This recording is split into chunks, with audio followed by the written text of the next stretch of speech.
এই যে বন্ধুরা শুনছো, জুয়েল লাভ ডায়েরি ভালোবাসা কেমন লাগছে কমেন্ট করে জানাবেন কিন্তু। তো শুরু হয়ে যাও। Hello, hello. কে বলছেন? ভুলে গেছো আমায়? ও, তুমি? চিনতে পেরেছো তাহলে? ভুলে যাওয়ার চেষ্টা করিনি তো কোনোদিন। কেমন আছো? ভালো, যেমনটা তুমি রেখে গিয়েছিলে। কি করো তুমি এখন? কিছুই না। কিছু করো না কেন? কার জন্য করব? আপন বলতে তো কেউ নেই। বিয়ে করনি? না, করিনি। কেন? আগের মতো আর কাউকে ভালোবাসতে পারবো না। হয়তো তাকে মেনেও নিতে পারবো না, হয়তো তাকে স্ত্রীর মর্যাদাও দিতে পারবো না, তাই। আচ্ছা, তুমি কি এখনো আমায় ভালোবাসো? হয়তো বাসি, হয়তো বা না। বেকারত্ব অনেক অসহায়, তাই না?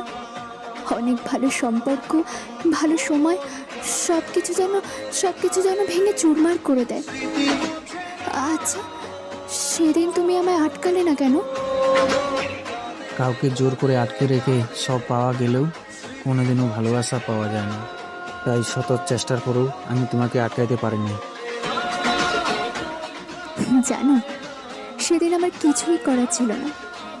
একদিকে তুমি, আরেকদিকে আমার সহপাঠী বন্ধু, যে নিজে আমার সাথে নার্সিং ট্রেনিং কমপ্লিট করছে। আর তুমি তো তখনও কিছুই করতে না, করতে চেয়েছো, কিন্তু আমি জানতাম না তোমার বেকার জীবন কবে শেষ হবে আর কবে আমরা এক হতে পারবো। সেসব ভেবেই আমি সেদিন আর পারিনি। কিন্তু আমার সহপাঠী বন্ধুর তখন ভবিষ্যৎ উজ্জ্বল, তাই আমি এক প্রকার বাধ্য হয়ে সেদিন এই সিদ্ধান্ত নিয়েছিলাম। আমি জানতাম তুমি আমায় অনেক ভালোবাসো, অনেক সুখে রাখবে আমায়। কিন্তু সব সুখ ভালোবাসা দিয়ে পাওয়া যায় না। এমন কিছু প্রয়োজন আছে যেগুলো মেটানোর জন্য টাকার দরকার হয়। আমরা সারা জীবন তো আর এরকম থাকবো না। আমাদেরও ছেলে মেয়ে হবে, তাদেরও তো একটা ভবিষ্যৎ আছে। এই সমস্ত কথা ভেবেই সেদিন আমি তোমার ভালোবাসার কাছে হার মেনে নিয়েছিলাম। সেগুলো আমি আগে থেকেই জানতাম। আচ্ছা, আসল সত্যিটা কি তুমি জানো?